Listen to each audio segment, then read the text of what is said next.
안녕하세요. 오늘은 수면 교육에 대해 이야기하려고 해요.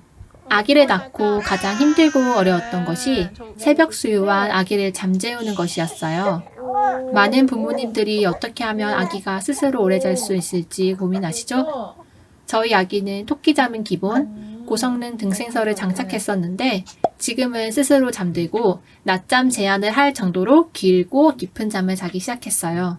저희 아기를 어떻게 수면 교육했는지 보여드릴게요. 저희가 본격적으로 수면 교육을 하게 된 계기가 있었는데요. 100일이 넘어가는데도 아기가 통잠을 자지 못했어요.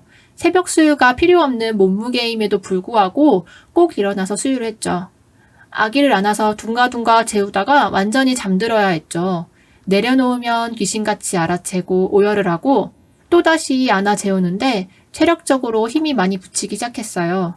100일의 기적은커녕 100일의 기절을 맛보게 되니 이젠 더 이상 수면 교육을 미룰 수 없다 생각해 본격적으로 수면 교육을 시작하기로 다짐했습니다.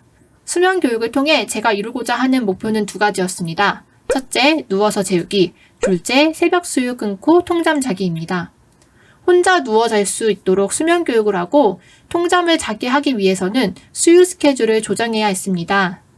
여러 책을 읽고 우리 아기에게 가장 적합한 수면 교육 방법을 찾기 시작했습니다. 제가 참고한 서적은 똑개 육아, 통곡 없이 잠 잘 자는 아기의 비밀, 베이비 위스퍼 골드, 삐뽀삐뽀 119 소아과입니다. 우리 아기 기질에 맞는 수면 교육 방법은 아닥법과 안누법이더라고요. 아기가 울음을 잘 못 멈추고 호흡기가 약한 편이라 오래 울리지 않아야 해서 강경한 수면 교육 방법인 퍼버법은 애초에 배제하였습니다.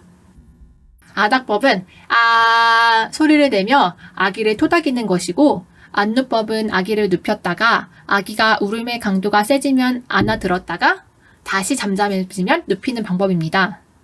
아기가 누워서 잠이 들 때까지 반복하는데 체력과 인내심이 요구되는 방법이지요. 저는 이 두 가지 방법을 섞어서 수면 교육을 했습니다. 제가 아기를 재울 때 꼭 지킨 것이 있는데요. 첫째, 아기가 졸린 신호를 정확하게 캐치해서 잠자리에 눕히는 것이에요. 저희 아기는 졸리면 하품을 하고 머리를 긁기 시작해요. 너무 졸려 피로하게 되면 울음이 더 커졌어요. 둘째, 최적의 수면 환경 조성해주기. 아기 방의 빛을 차단하고 22도에서 24도 사이, 습도는 50에서 60%로 맞춰주었습니다. 세 번째, 수면 의식 반복하기. 아기들은 예측 가능한 일과 안에서 편안함과 안정감을 느낀다고 해요. 일정한 시간에 목욕하고 수유하고 방을 어둡게 하고 백색 소음을 틀어두는 정도로 수면 의식을 진행하였습니다. 낮잠은 이런 과정을 간략하게 축소해서 어두운 방에 백색 소음을 틀어두는 정도로 수면 의식을 진행했습니다. 신생아 시절부터 110일까지 아기를 둥가둥가 흔들며 안아재웠습니다. 품에서 잠든 아기를 조심조심 내려놓아야 하는데 아기가 깨면 다시 안아재우기 반복했죠. 그러다 시간이 더 지나면 수면 교육이 힘들어진다고 하여 110일부터 본격적으로 누워 재우기를 시도했어요. 갑자기 등대고 자기엔 아기가 받아들이기 힘들 것 같아 아이템의 힘을 빌렸습니다. 옆으로 자는 베개와 좁쌀 이불, 쪽쪽이를 사용하여 아기를 재웠어요.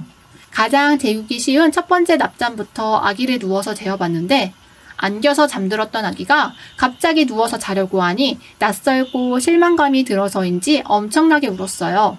아기가 울 때 아 하고 소리를 내면서 등을 토닥여주고 울음의 강도가 세지면 안아주었다가 잠잠해지면 다시 베개에 뉘었어요. 아기의 울음소리를 듣는 게 힘들었지만 울음소리를 나는 자고 싶어요 라고 말하는 거라 생각하고 밀어붙였더니 일주일이 되니까 누워서 자는 걸 순순히 받아들이더라고요. 며칠 동안 기복이 있긴 했지만 아기에게 누워서 자는 것이 당연해졌어요. 하지만 아기가 뒤집기를 하기 시작했고 옆으로 자는 베개에서 자꾸 뒤집기를 시도하는데 실패를 하니까 짜증내느라 잠들기 힘들어했어요. 아기가 뒤집지 못하게 옆으로 자는 베개 대신 양팔을 눌러주는 베개를 사용했어요. 양팔을 눌러주니 뒤집기 시도 자체를 안 하더라고요. 이때는 양팔을 잡아주는 베개와 좁쌀 이불을 올려둔 상태에서 가슴을 지그시 눌러주고 쪽쪽이를 불리면 금방 잠들었어요.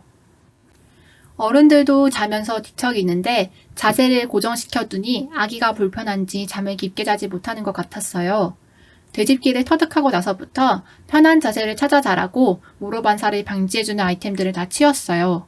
처음에는 몸을 눌러주는 것이 없어 어색한지 잠들기 힘들어했고 잠결에 뒤집기를 한 뒤 고개를 번쩍 들어 놀라서 잠에 깨는 순간도 많았지만 고개를 내리는 방법을 터득하곤 깊은 잠을 자기 시작했어요. 심지어 쪽쪽이도 필요 없어졌어요. 더불어 잠들 때까지 엄마나 아빠가 곁에 있는 시간도 점점 줄여나갔습니다.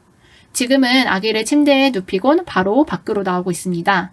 아기도 혼자 뒤척이다 5분 내로 잠이 듭니다. 저희 아기는 모로반사와 빨기요구가 심해 모로반사를 방지해주는 이불과 베개, 쪽쪽이를 적극적으로 활용했어요. 아이들의 특성이 제각각이듯 수면 교육도 아이들에 맞춰 적용해야 하는 것 같아요. 중간에 4개월 원더익스와 병원 입원, 이하리로 수면 교육을 다시 해야 했지만 꾸준히 반복했던 하루하루를 아기는 금방 기억하더라고요. 다음 편에는 모유수유 아기가 통잠 자는 과정을 소개해드리겠습니다.